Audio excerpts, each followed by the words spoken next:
Hatid ay balita, impormasyon at sari-saring kaalaman tungkol sa sektor ng agrikultura sa ating bayan. Usapang Agrikultura. Kasama ang Department of Agriculture. Alamin ang mga hakbang ng administrasyon para mas mapaunlad pa ang iba't ibang industriyang agrikultural at pakinggan ang mga proyektong handog sa mamamayan upang mapalago ang kanilang mga kabuhayan. Usapang Agrikultura. Lunes hanggang Biyernes, alas 5 ng umaga. Dito lang sa Radyo Pilipinas.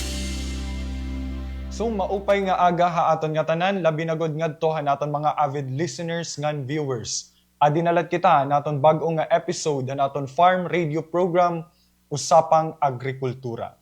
Iningayan hi John Lester Yamilio.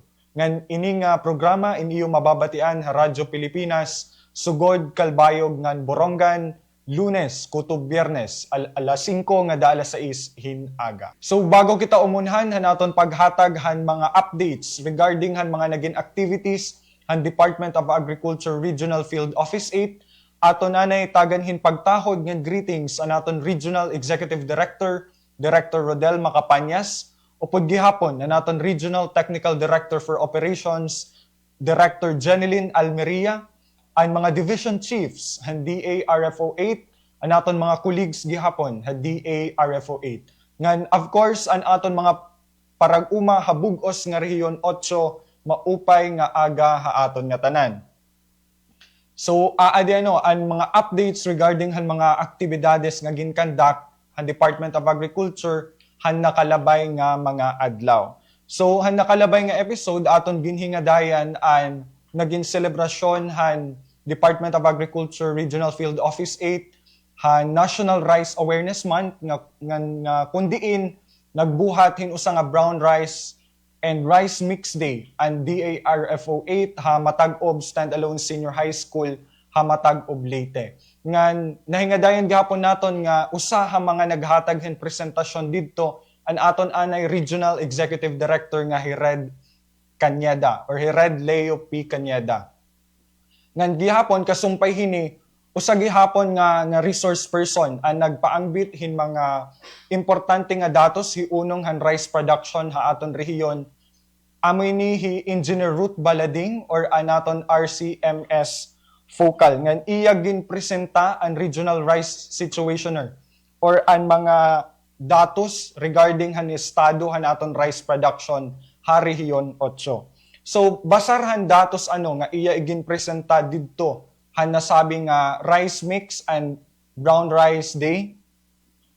80% han mga Pilipino ang ginkukonsidera nira nga ang ira food staple amo ang rice or ang ira panguna nga pagkaon amo ang rice. Nga 2.4 million han mga Pilipino parag-uma hin bugas. Ngan hariyon 8 naman iya gihapon ginpresenta didto nga hariyon 8 may dakita 169,945 hectares hin basakan or hin sakahan hin humay. Ngan 46% hini or 46% amo an irrigated, meaning ang panguna nga surok hin tubig in pinaagi hin irigasyon. Ngan 48% naman hini ang total nga aton total rice area amo an rain-fed or naasala hauran haira panguna nga surok hin tubig haira pag-uma. Ngan 6% naman or 6% han total rice area han rehiyon 8 ang tinatawag naman nga upland or ang mga sakahan nga namumutang hadiri patag nga lugar or ha mga bulubundukin nga area. So pag-abot naman ha rice sufficiency level or kung gaano kasapat ang supply hin bugas sa aton rehiyon, 80% la ang aton rice sufficiency level. Ibig sabihin, ang naproproduce nga bugas sa aton rehiyon, inaadala ha 86% han total nga panginahanglan. Ibig sabihin nini, ang nabibilin nga 14% in ginaangkat naton ha ibang nga rehiyon or ha ibang nga nasyon. Sanglit, durugod ang panlimbasog han aton rice program ha Department of Agriculture Regional Field Office 8 nga ma-achieve naton ang tinatawag nga rice self-sufficiency.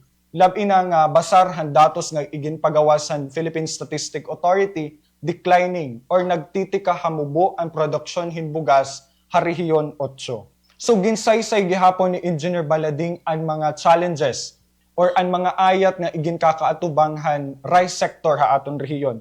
So usa dinhi ang decreasing farmland tungod han land conversion. So may ada kita mga agricultural area nga ginko-convert na into residential or commercial area. So tungod hini nagtitigag gamay ang aton mga agricultural area nga nakakaapekto han kadamuhan produksyon hinbugas sa aton rehiyon.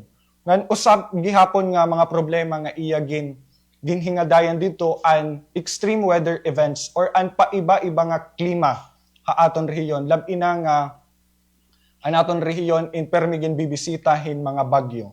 So usa gihapon nga problema nga iya ginhingadayan han nasabing nga symposium amo an declining or an aging farm population. So kaurugan han aton mga parag-uma in mga lagas na. Tapos, ang mga kabataan naman in diri or gamay nala or waray na nag-i-engage or nasulod ha sektor han agrikultura.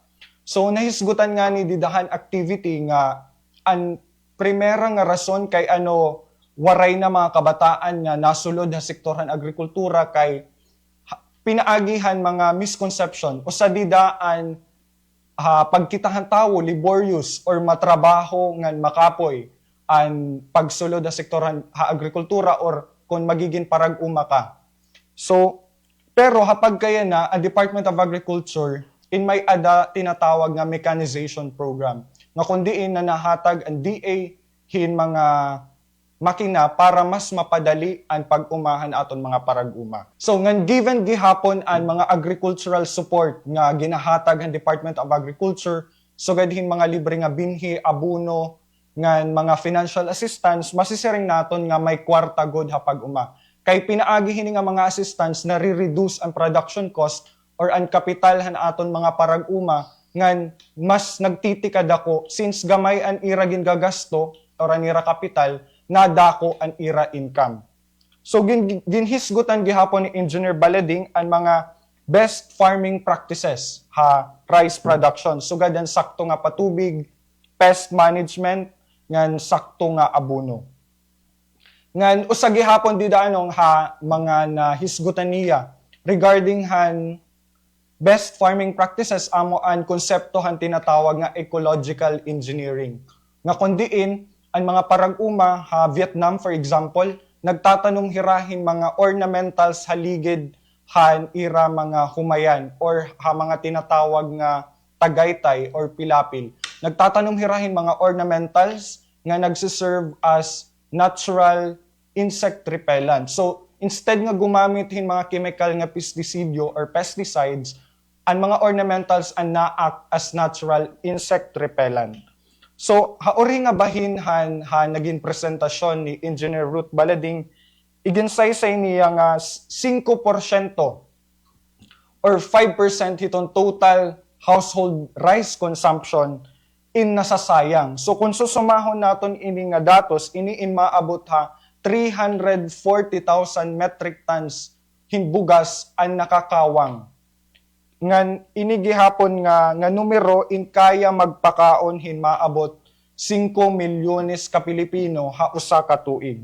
So kung kikitaon nato an overall goal han Department of Agriculture hindi rila mapahitaas it production hin bugas sa aton rehiyon kundi maghatag gihapon hin awareness relative to responsible consumption han bugas. Kay bisan pa damo or maghitaas sinduro ang atong production kung na naton pagkonsumo gihapon, dire kita responsable ha aton pagkonsumo hin bugas, waray gihapon gamit an paghitaas ang produksyon kay damo man gihapon nga mga bugas ang nasasayang.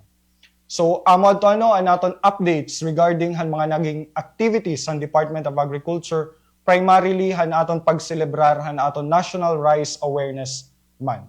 So para ha mga kadugangan nga impormasyon, bisita naton Facebook page, Department of Agriculture, Eastern Visayas. So, didalaanay naton temporaryo nga pagtapuson, ini nga aton Farm Radio Program, Usapang Agrikultura. Maupay nga aga, nga damo nga salamat ha aton nga tanan.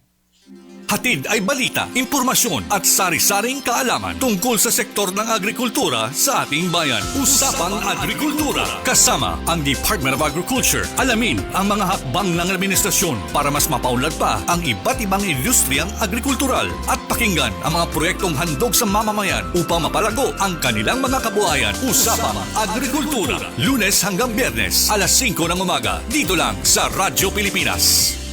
This is a public service announcement. Discipline.